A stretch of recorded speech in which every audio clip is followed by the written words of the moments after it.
किसी को भी नहीं पता। तुरुक से बात हुई, वो कह रहा है कि उसे भी नहीं मालूम। उन्होंने अपना मोबाइल फोन ऑफ किया हुआ है। चाला ने भी कुछ नहीं बताया मुझे। यानी किसी को भी नहीं पता कि वो इस वक्त कहाँ हैं और किस हाल में होंगे। क्या करूं अब मैं? क्या बात है, बहुत ज्यादा ही एटीट्यूड दिखा रहा है अब ये। वैसे अब वो इतने नखरे क्यों दिखा रहा है? क्या पता वो नखरे ना दिखा रहा हो, बस कुछ देर के लिए अकेला रहना चाहता हो। जो कुछ भी उसके साथ हुआ है उसकी वजह से काफी परेशान होगा। मुझे पता है, जो कुछ मुझे मालूम हुआ उसके बाद दिल चाह रहा है वो मेरे सामने आए और मैं उसको सब कुछ कह दूं, जो भी प्रॉब्लम्स थे सॉल्व हो जाए। अगर उसने तुम्हें फिर से डांटा तो? हाँ तो डांट दे, क्या है। उसने मुझसे अपने प्यार का इजहार किया था और उसके अगले ही दिन मैंने क्या किया। मगर हयात, तुम्हें तो कुछ याद ही नहीं था कि असल में हुआ क्या था। खैर जो भी हुआ होगा, फिलहाल जा रही हूँ मैं। कहाँ घर जा रही हो? साहिल पर जा रही हूँ। साहिल पर जा रही हो? वहाँ क्या करोगी तुम? पता नहीं, हमारा अच्छा वक्त वहीं गुजरा है। अब वो मुझे मिल तो नहीं रहे हैं जो मैं उनसे बात करूं, तो उस जगह जाकर शायद थोड़ा सुकून ही मिल जाए मुझे।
क्या कर रहे हैं?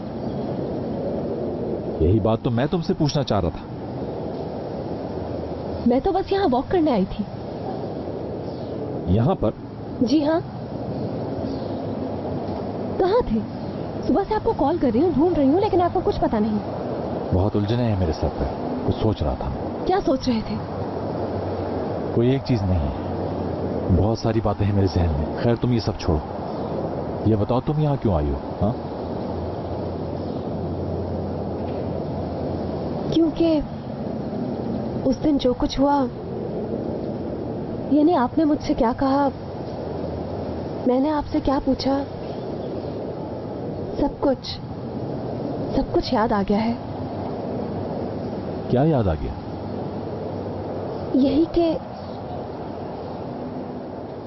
हयात, तुम यहाँ कैसे? तुम्हारे यहाँ क्या काम?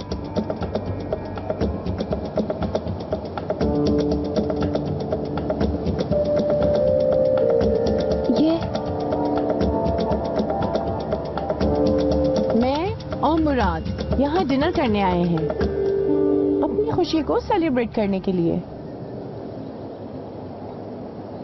एक मिनट, क्या तुमने इसे अभी तक कुछ नहीं बताया? किस चीज की सेलिब्रेशन है? ओहो, चलो तुमने नहीं बताया, कोई बात नहीं, मैं बता देती हूँ।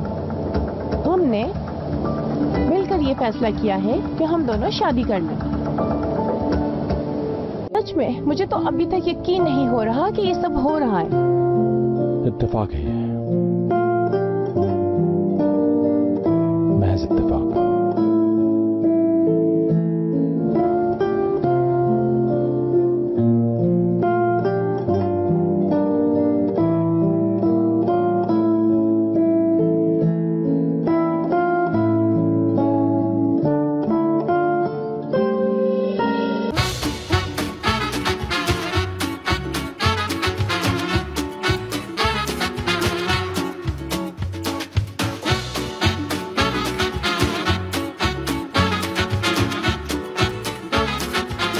Aşk, laf